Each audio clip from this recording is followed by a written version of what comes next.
la verdad es que es un día increíble, es el día que cambió todo, es el día que cambió la historia. Y les voy a confesar algo, hay tanto que hablar acerca de la resurrección, tanto, que terminé haciendo 2 predicaciones, una temática y una expositiva. Y estaba ayer y decía, ¿qué predico? ¿Cuál de las dos? Finalmente me decidí, voy a hacer una predicación temática el día de hoy. Y le pido al Espíritu Santo que me ayude para organizar mis ideas y poder comunicar lo que hay en mi corazón.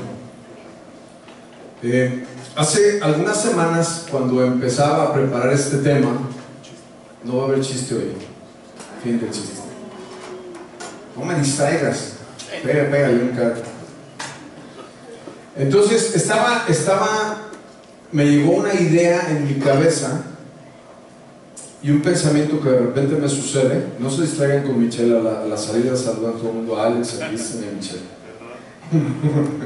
Entonces me llegó esta pregunta a mi mente, así como una flecha. ¿Quién es Jesús para ti? Y empecé a rebotar esa idea en mi mente, ¿no? ¿Quién es Jesús para ti? Y sentía que era una pregunta que el Espíritu Santo me había hecho. Aunque conozco la palabra de Dios y tengo una relación con Jesús, empezó ahí. ¿Quién es Jesús para ti? ¿Quién es Jesús para tu vida? Y ciertamente esta pregunta es para cada uno de nosotros en lo individual, y la respuesta tendrá mucho que ver con qué vivamos, cómo decidamos nuestra vida, cómo hagamos planes hacia el futuro. Y entonces también estaba de vacaciones y puse en mi Facebook, ayúdenme a contestar esto porque estoy preparando mi próxima predicación, y hice la pregunta, ¿quién es Jesús para ti? Y me contestaron 40 personas más o menos, cosas muy padres, muy interesantes, muy edificantes. Pero para mí, la primera respuesta que hay en esto es que Jesús es mi Salvador. Jesús es mi Salvador. Y en mi caso personal, tal vez por la ausencia de mi papá, en el segundo lugar es mi papá. Pero pusieron cosas increíbles la mayoría de las personas. Y yo quisiera empezar hoy desafiándote, no para que me lo respondas rápido en tu lugar. Llévatelo en la semana y estate pensando, ¿quién es realmente Jesús para mí? ¿Quién es Jesús para mi vida?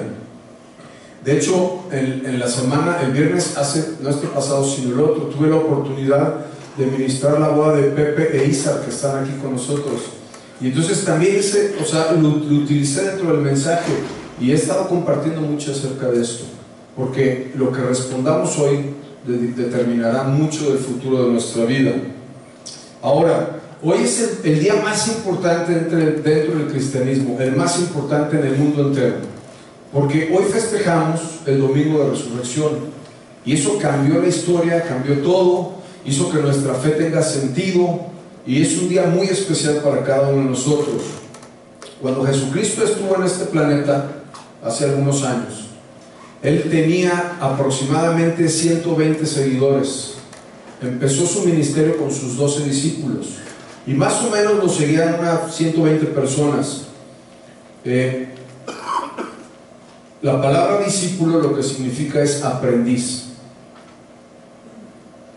Hoy, 2000 años más tarde, hay 2.3 billones de personas que reconocen en el mundo a Jesucristo como su Señor y su Salvador.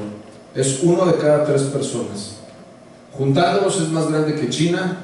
Es más grande que China y Europa juntos. Es más grande que China, Europa y Estados Unidos juntos. Amén, amén. Es la organización más grande que existe en el planeta Tierra. Amén, amén. Es la organización que habla más idiomas en todo el planeta Tierra. Ya lo regañaron, ahí está Sara regañando a Beto. Y entonces la pregunta es, ¿cómo pudo suceder esto? ¿Cómo logró suceder esto? ¿Cómo pasó de 12 personas que estuvieron ahí con Jesús a 2.3 billones hoy en el planeta Tierra? Jesucristo nunca escribió nada, ni libros, ni cartas, ni nada. No tenía email, no usaba Facebook. Pero es de la persona que más libros se han escrito en el mundo entero. Tampoco escribió canciones, era como yo creo muy malo para cantar, me imagino. Pero se ha escrito más música en los últimos 2000 años acerca de él, por la iglesia cristiana en el mundo, en diferentes tipos de géneros musicales. Nunca construyó ningún edificio, pero hay miles de edificios de arquitectura en todo el mundo, muchos templos grandes, muchos en Estados Unidos, en Asia, que glorifican su nombre. Nunca viajó más de 300 kilómetros en toda su vida. Jamás recorrió más de 300 kilómetros. Y hoy en el planeta Tierra, en cualquier lugar, en cualquier recóndito, escondido, esquina del planeta, hay un seguidor que reconoce a Jesucristo. Y la realidad es que la resurrección cambió todo, el suceso más importante de la historia, y se partió la historia antes de Cristo y después de Cristo. Ahora, ¿por qué creció tanto el cristianismo? ¿Por qué se expandió tanto y tan rápido? Bueno, porque los discípulos conocieron a Jesús, vivieron su evangelio y lo compartieron a otros. Y el evangelio significa buenas nuevas, es una palabra de origen inglés que significa buenas nuevas.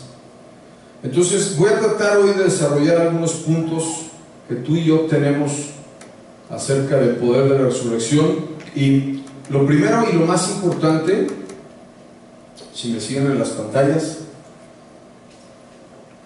y lo primero y lo más y lo primero y lo más importante es que tú y yo hemos sido perdonados y no tenemos que vivir con más condenación. Yo soy una persona que batalla mucho con las culpas, y a veces con la depresión, lo he compartido aquí muchas veces. Creo que mi batalla más fuerte es con la depresión y el temor. Pero de repente hago algo que no me sale bien y vivo con culpas. Y si veo mi vida pasada, yo decía que no me iba a morir de una cruda, sino de una culpa. Porque me sentía más mal emocionalmente que físicamente en muchas de las veces que consumía alcohol y drogas hace algunos ayeres. Entonces, hay una palabra que es increíble y me fascina, porque lo primero que tú y yo obtenemos en nuestra vida a través de la resurrección es que somos perdonados, que Jesús pagó por nosotros, por nuestro pecado, y que hoy tú y yo podemos levantarnos y sentirnos libres y vivir de una manera libre. De hecho, muchas veces hoy, cuando experimento ese tipo de cosas en mi vida, recuerdo que yo soy libre no por lo que yo haga, sino por lo que Jesús hizo por mí hace 2000 años. Y eso me trae un poco de alivio en mi mente, que después puede bajar a mi alma y que me puede hacer sentir mejor, porque sigo siendo un espécimen en proceso de evolución todos los días. Dice Efesios 1:7: Dios es tan rico en gracia y bondad que compró nuestra libertad con la sangre de su Hijo. Ahí está hablando de la crucifixión, y perdonó nuestros pecados. Dios es tan grande y tan rico en gracia y bondad que compró nuestra libertad con la sangre de su Hijo y perdonó nuestros pecados. Voy a hablar un poco de lo que pasó en la crucifixión para después llegar a esta parte. En la noche que detuvieron a Jesús, esto es increíble porque al estarlo estudiando no lo sabía y me di cuenta. A él lo llevaron a 6 juicios durante la noche. Lo llevaron primero a 3 juicios religiosos y luego lo llevaron a 3 juicios romanos. Primero fue con Anás, después fue con Caifás y después fue a la Suprema Corte Religiosa. Después fue con Pilatos, después lo mandaron con Herodes y después regresó con Pilatos. Y en esa época estaba prohibido hacer un juicio de noche. Sin embargo, no le encontraron nada de que lo pudieran acusar, ni nada de lo que lo pudieran enjuiciar. Entonces compraron ahí unos testigos falsos para poderle hacer un cuento. Finalmente tampoco pudo eso proceder, y la acusación final, que fue cierta, es que él afirmaba ser Dios. Entonces, ¿de qué se le acusa? Y entonces, por ser hijo de Dios, fue acusado. Jesucristo vivió un proceso de castigo y de abuso muy grande. Y a veces cuando escuchamos la historia o cuando pensamos en ella, pensamos que es cierta parte de ficción, o pensamos que a veces, o yo por lo menos, yo he llegado a pensar, si habrá sido tan cierto, habrá sido real, pero todo lo que Jesucristo experimentó fue por el amor, para comprar nuestra libertad, nuestro perdón y conseguirlo en la cruz. Entonces, algunas de las cosas por las que pasó: lo mantuvieron despierto toda la noche, le vendaron los ojos, se burlaban de él, lo golpearon, le pegaron en la cara. La Biblia dice que lo escupieron también, que le arrancaron la barba, y todo esto lo padeció Jesús por ti y por mí.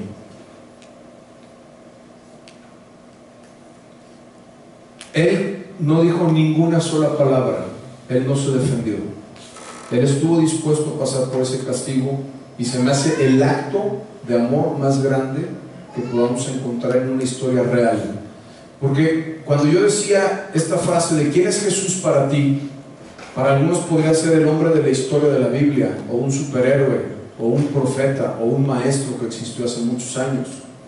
Para mí es mi Salvador, es el Hijo de Dios, es el Dios viviente que murió y resucitó al tercer día. Y eso cambia mucho porque da veracidad y da fuerza a esta historia para mi vida. Esta es una historia para cada uno de nosotros, para que podamos entender el gran amor de Jesús para cada uno de nosotros, porque lo hizo por ti y lo hizo por mí. Es algo personal. Más adelante le pusieron una corona de espinas, y la Biblia dice que lo azotaron. El látigo de esa época, el látigo romano, era un látigo que tenía 9 extremidades de cuero, y las puntas de las extremidades del cuero, dicen algunas versiones o algunos estudiosos de la Biblia, que tenían las puntas de acero, y otros dicen que tenían las puntas con huesos. Pero el chiste del látigo es que cuando entrara en la piel, al momento de jalarlo, arrancara la piel de aquella persona. Y en la ley romana no se podía azotar a alguien más de 39 veces, más de 40 veces. Entonces a Jesús lo azotaron 39 veces, pero el látigo tenía 9 extremidades con puntas de metal, y lo que hicieron fue desgarrarlo totalmente. Y ese fue el dolor y el sufrimiento que él tuvo que pasar para que tú y yo hoy podamos levantarnos y vivir libres, con libertad. Más adelante conocemos la historia: es llevado a una procesión para que cargue su cruz, tiene una caída, lo ayuda por ahí Simón de Cireneo, que algunos historiadores dicen también que era un hombre de color, lo cual se me hace muy interesante porque Jesús en ese momento empieza a extender una forma de ver la vida en donde no hay diferencia, donde no hay raza, donde no hay una separación, en donde Él ama a todos por igual. Y la muerte de cruz era una muerte de asfixia. Y entonces una persona que era crucificada, que para empezar los amarraban, no los clavaban, duraba casi una semana en morir por asfixia, porque podían exhalar, pero costaba mucho trabajo inhalar porque se iban desgarrando los músculos del pecho. Sin embargo, a Jesús le ponen 2 clavos en las manos y le ponen uno en los pies para que pudiera pararse, para poder inhalar, pero tendría que experimentar más dolor. Cuando hablo de todo este dolor y entendemos lo que Jesús hizo para nuestra vida, creo que tú y yo hoy podemos celebrar y puede cambiar nuestra forma de ver. Aunque tengas muchos años de conocer a Jesús, aún aunque conozcas muchas de las cosas que ha hecho por ti. Y finalmente, cuando Él muere en la cruz, su frase final es: Padre, perdónalos porque ellos no saben lo que hacen.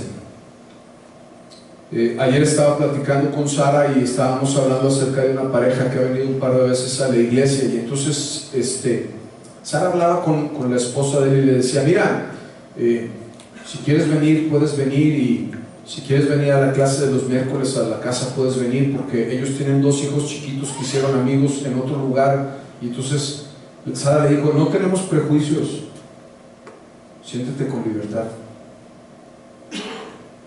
Y algo que siempre vamos a hacer en esta iglesia es tratarte con libertad. Eres libre de hacer lo que quieras hacer. Eres libre de poder ir a donde quieras ir. Eres libre de poder leer el libro que quieras leer. Porque si Jesús compró para nosotros nuestra libertad, la iglesia no puede ser algo que quiera coartar tu libertad.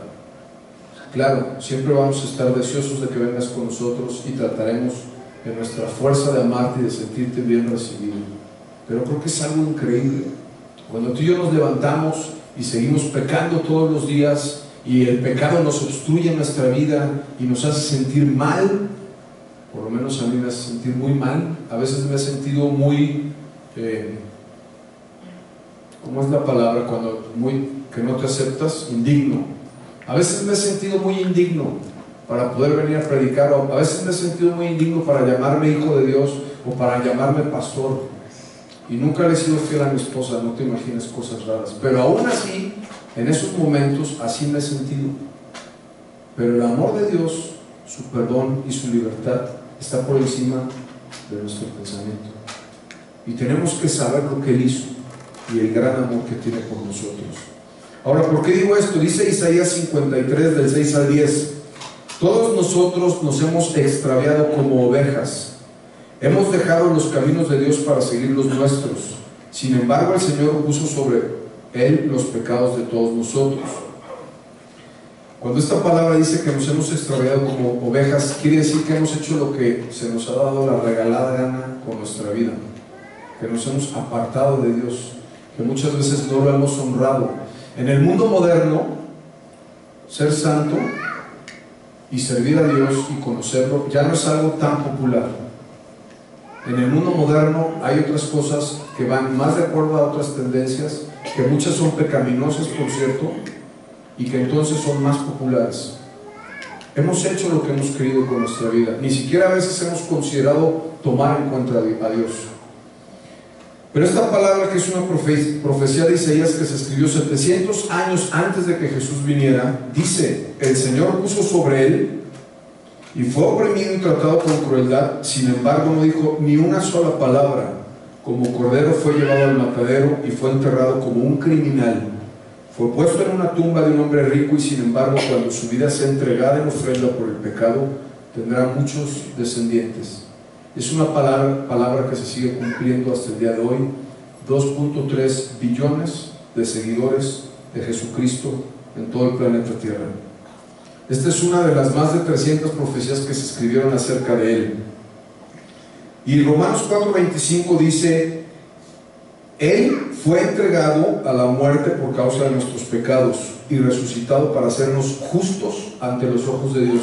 Y esta palabra me encanta, porque entonces se trata de Jesús y no de ti o de mí. ¿Y tú y yo qué tenemos que hacer? Absolutamente nada, porque tú y yo estamos escondidos en la persona de Jesús para poder ser llevados a presentarnos delante del Padre, y somos justificados. Y me encanta el amor y la gracia de Jesús, porque entonces Él hizo una obra tan grande con un precio tan alto que no podríamos nosotros tratar de imitarla o acercarnos para lograr un poco de lo que Él hizo por nosotros.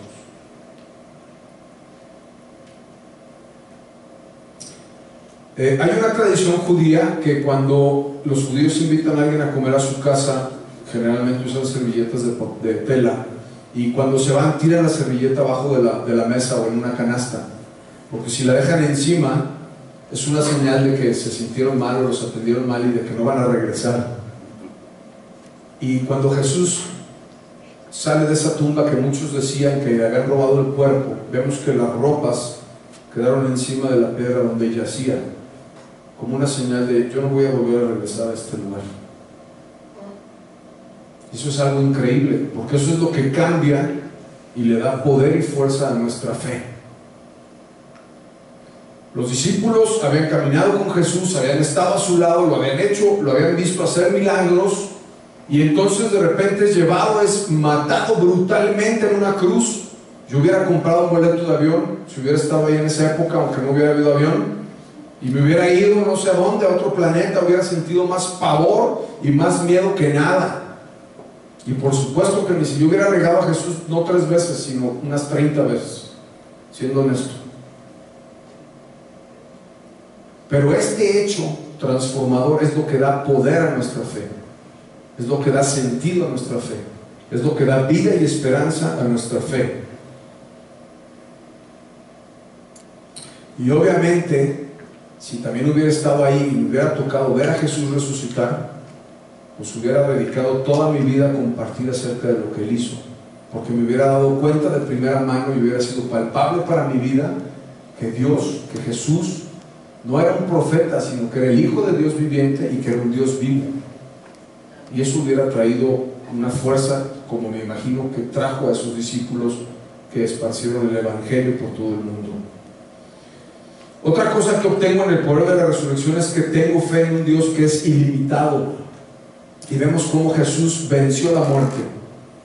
Dice la palabra en 2 de Pedro 1:16: cuando os dimos a conocer el poder y la venida de nuestro Señor Jesucristo, no seguimos fábulas ingeniosamente inventadas, sino que fuimos testigos oculares de su majestad. Entonces muchas veces pensamos que este rollo es como un cuento, ¿no? Es un cuento por ahí que tenemos, pero no, es una historia real, es una historia verdadera, es una historia poderosa. Y esta parte que también al estudiarla no la conocía, algunos de los versículos. Dice Hechos 1:3: durante los 40 días posteriores a su crucifixión, Cristo se apareció varias veces a los apóstoles y les demostró con muchas pruebas convincentes que realmente estaba vivo y les habló del reino de Dios. Ponte en este lugar, estás escondido porque estás lleno de pánico, te dicen que Jesús resucitó después de 3 días. Yo ni le hubiera abierto la puerta a María que venía con la noticia. ¿Cómo que resucitó? Eso es una locura. Yo no hubiera creído. Y vemos en un pasaje también está escrito cómo llega Jesús con Tomás y le dice: Tomás, mete tus dedos en mis heridas y en mi llaga. Y Jesús se apareció, se dejó tocar, se dejó ver, porque Él quería ser la evidencia de lo que había dicho que iba a suceder. Y la palabra que sigue es mucho más poderosa. 1 Corintios 15, del 3 al 8 dice: Cristo murió por nuestros pecados, tal como dicen las Escrituras.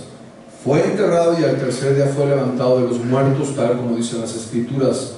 Lo vio Pedro, luego lo vieron los 12, más tarde lo vieron más de 500 de sus seguidores a la vez, la mayoría de los cuales todavía viven, aunque algunos ya han muerto, porque cuando Pablo escribió esto, en esa época, algunos todavía estaban vivos. Luego lo vio Santiago, después lo vieron todos los apóstoles y por último lo vi yo.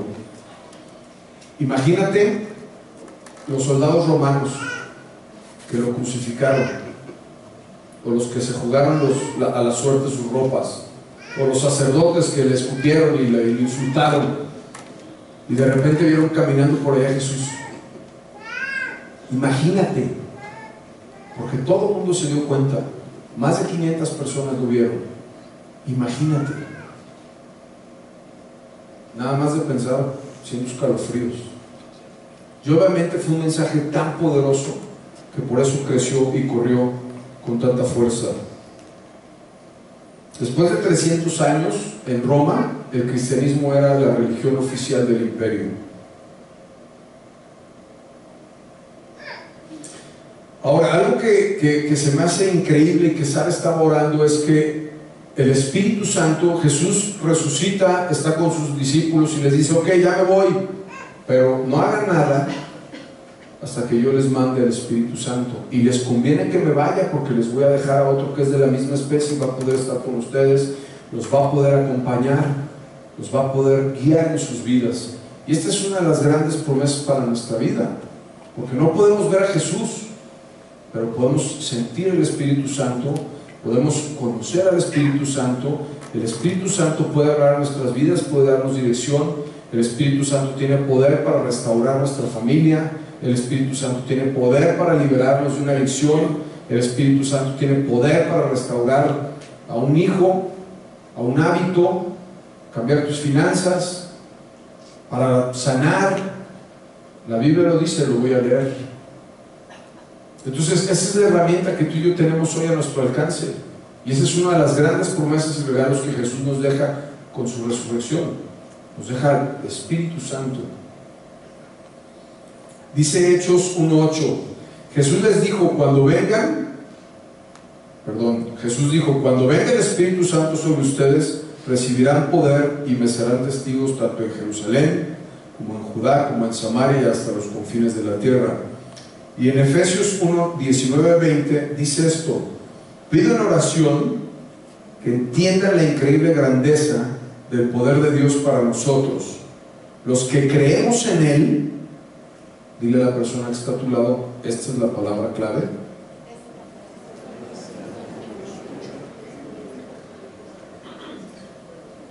Los que creemos en Él, Él es el mismo gran poder que levantó a Cristo de los muertos.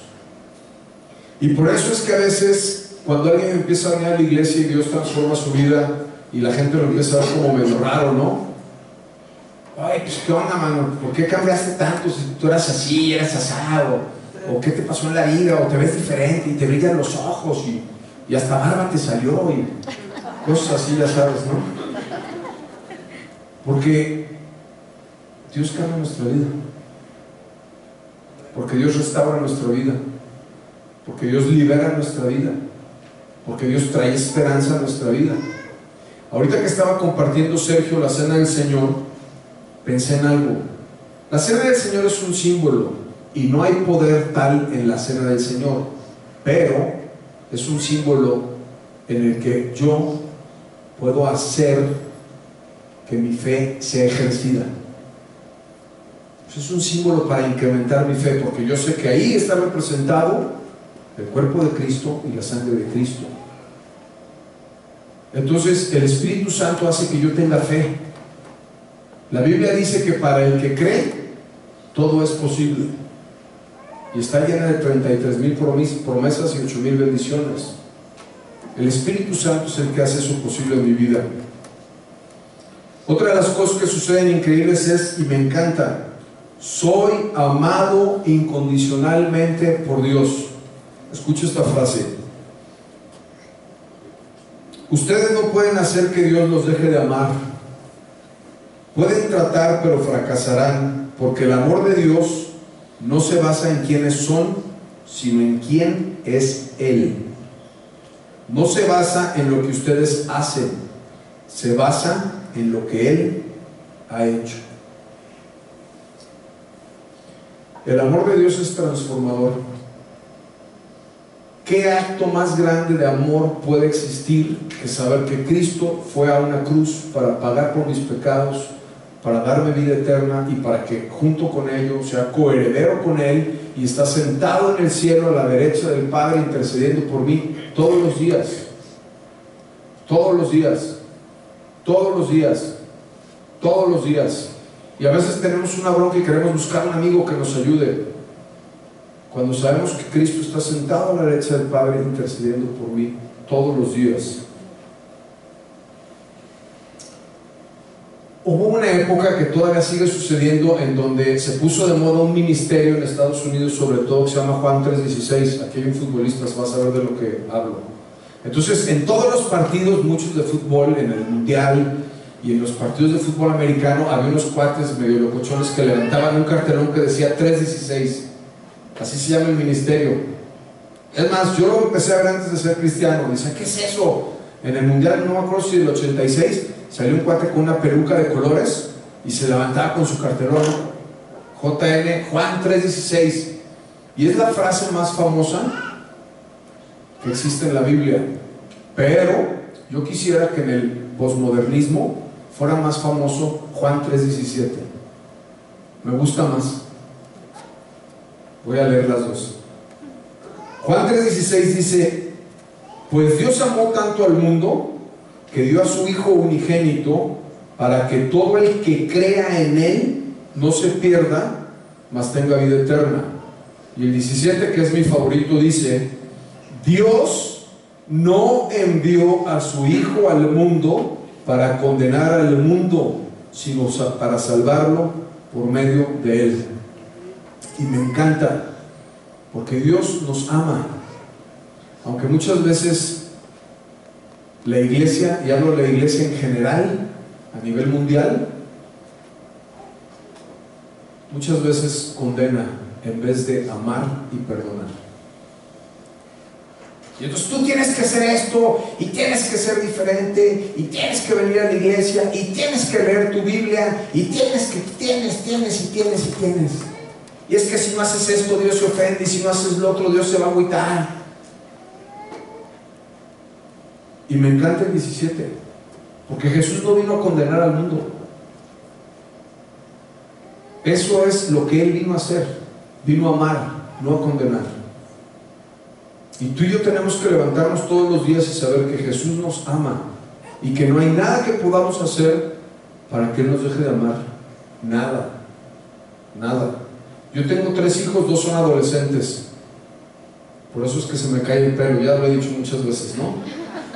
Esa etapa se pone buena con los adolescentes y no hay nada que puedan hacer para que los deje de amar. Es más, me di cuenta en estas vacaciones que podría defenderlos de una manera increíble que ni hubiera yo pensado.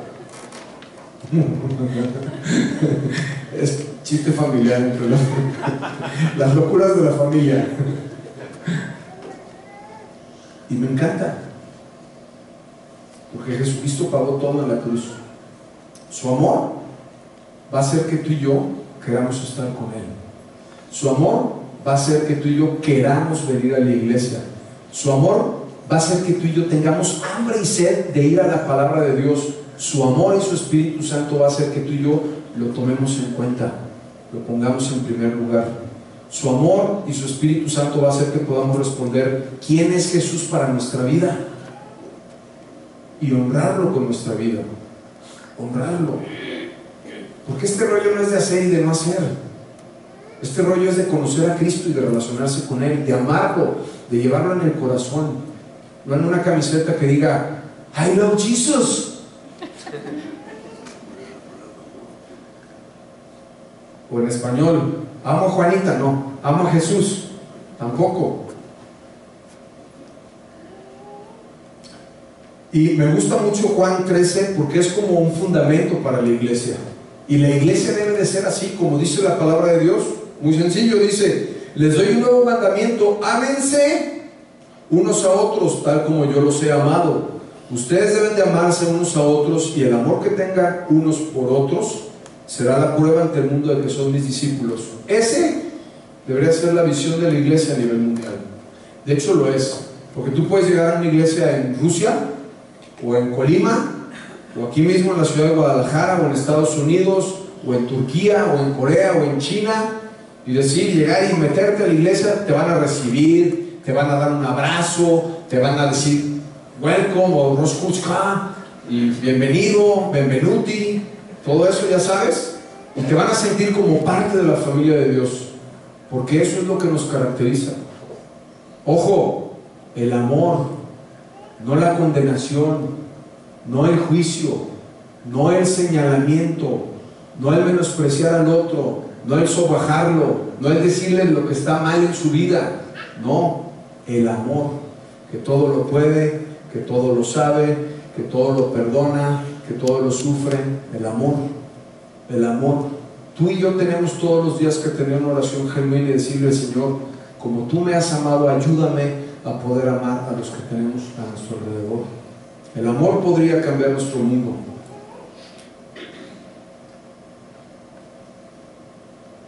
Me brinco la otra, me voy al que sigue, el punto. Cuando Dios nos creó para que pudiéramos tener una relación con Él. Dios nos creó a su imagen y semejanza para relacionarnos con Él. Y Dios nos ha creado con un propósito y nos ha dado dones y talentos.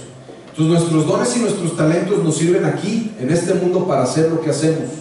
Algunos tocan muy bien, otros tienen una profesión, son médicos, algunos son administradores, otros son deportistas, otros son buenos para no hacer nada también, es un don. Entonces Dios nos ha dado dones y talentos, pero todos fuimos creados con un propósito: de relacionarnos con Él, de amarlo a Él, de tener comunión con Él. El cristianismo te lleva a una persona, no a una organización. Cuando tú le compartes a una persona y dices, yo te quiero compartir lo que Jesús hizo en la vida por ti, y te amó y murió en la cruz, te invito a que aceptes a Jesús. No te dicen que te invitan a que te afilies a una iglesia. Claro, venimos aquí porque es la forma como podemos conocer a Cristo y como comunidad y como hermanos regocijarnos. Pero el cristianismo es llevarte a la persona de Jesucristo, el autor y consumador de nuestra fe. Entonces podemos ver cómo los primeros discípulos de Jesús experimentaron mucha batalla, pero el propósito que había en ellos los llevó adelante con lo que tenían en sus vidas. Marcos 8:35 dice: si tratas de aferrarte a la vida, la perderás, pero si le entregas tu vida por la causa y por la causa de la buena noticia, la salvarás. Más adelante, Hechos 15:26 dice: ellos han expuesto su vida por causa del nombre de nuestro Señor Jesucristo. Entonces ellos estaban dispuestos a vivir por una causa. Claro, cuando yo leí Mateo en la resurrección, narra Mateo toda la resurrección de Jesucristo y termina Mateo con la gran comisión. Pues ¿cómo no iban a ir a hacer la gran comisión después de haber visto lo que vieron?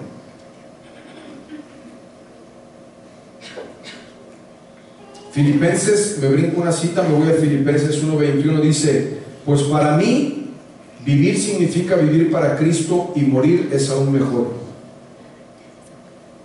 Ya voy a terminar. Y la última parte, que es la promesa más maravillosa que hay, la más maravillosa que hay, es que podemos estar seguros que en Él iremos al cielo.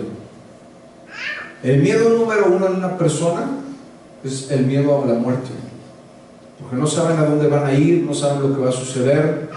Me tocó, yo tuve la oportunidad de compartir con mi mamá el Evangelio muchas veces, pero me di cuenta en los últimos días como que no estaba tranquila. Y ¿sabes qué? Solamente vamos a saber lo que se siente cuando tú y yo estemos ahí ese día. Nos tocó a los 3 hermanos ir coincidencialmente un día. Yo tenía una semana orando para que el Señor se llevara a mi mamá. Estuvimos con ella un rato, sentí que tuvo paz, y el día siguiente el Señor se llevó a mi mamá. ¿Sabes qué? Nos vamos a morir todos. De hecho, todos los días que nos levantamos nos estamos muriendo. Y esta es una de las grandes promesas de Jesús, la más grande, lo que Él hizo por ti y por mí, para que podamos tener la certeza de la vida eterna. Primera de Pedro 1:3-4 dice: hemos nacido de nuevo y tenemos una herencia que no tiene precio, una herencia que está reservada en el cielo para ustedes, pura y sin mancha, y que no puede cambiar ni deteriorarse. Primera de Corintios 2:9 dice: sin embargo, como está escrito, ningún ojo ha visto, ningún oído ha escuchado, ninguna mente humana ha concebido lo que Dios ha preparado para quienes lo aman, allá en el cielo. Jesús dijo una de sus frases más famosas en Juan 14:6: yo soy el camino, la verdad y la vida, y nadie puede ir al Padre si no es por medio de mí. Ahora, estaba pensando en esto porque Jesús caminó con 12 discípulos, y entonces pensé mucho en Judas. Judas conoció a Jesús, Judas estuvo al lado de Jesús, Judas vio hacer milagros a Jesús, Judas estuvo en la última cena con Jesús, Judas estuvo ahí, Judas escuchó a Jesús, pero Judas nunca recibió a Jesús como su Salvador. Y hoy te quiero invitar para que si estás aquí, tú y yo podamos hacer una oración, y que no nos pase igual, porque todos conocemos a Jesús y todos creemos en Él. También Judas estaba ahí. Te quiero hacer una invitación para que aceptemos a Jesús en esta tarde y terminar con esto. Dice Romanos 10:9 que si confesamos con nuestra boca que Jesús es el Señor y crees que Jesús lo levantó al tercer día, serás salvo. Y te voy a decir algo: nos vamos a morir y espero verlos a todos ahí arriba en el cielo. pero tenemos que aceptar a Jesús. Esa es la única condición que nos ha puesto. Dice la Biblia que Él murió por todos aquellos que creen en Él. Me gustaría pedirte que cierres tus ojos y guiarte en esta oración, y que tú le puedas decir esta tarde: Señor Jesús, te doy las gracias por estar hoy en este lugar. Te doy las gracias porque pagaste en una cruz por mi salvación. Hoy te quiero reconocer como mi Señor, como mi Salvador, y yo creo que resucitaste el tercer día. Te acepto y pongo mi vida en tus manos, en el nombre de Jesús. Amén. Quisiera orar por todos los demás. Si quieres quedarte con tus ojos cerrados. Padre, gracias, Señor. Gracias por tu palabra, que es hermosa, que nos alienta, que nos reconforta, que nos reta, Señor, que nos desafía. Señor, gracias porque hoy es el día por excelencia en donde podemos reconocer y darte gracias por el trabajo que hiciste en la cruz, por cada uno de nosotros. Oro por todos los que estamos aquí, por las diversas necesidades que pueden tener. Señor, el Espíritu Santo que levantó a Jesús de los muertos es el Espíritu Santo que tenemos hoy en nuestra vida, en nuestro corazón.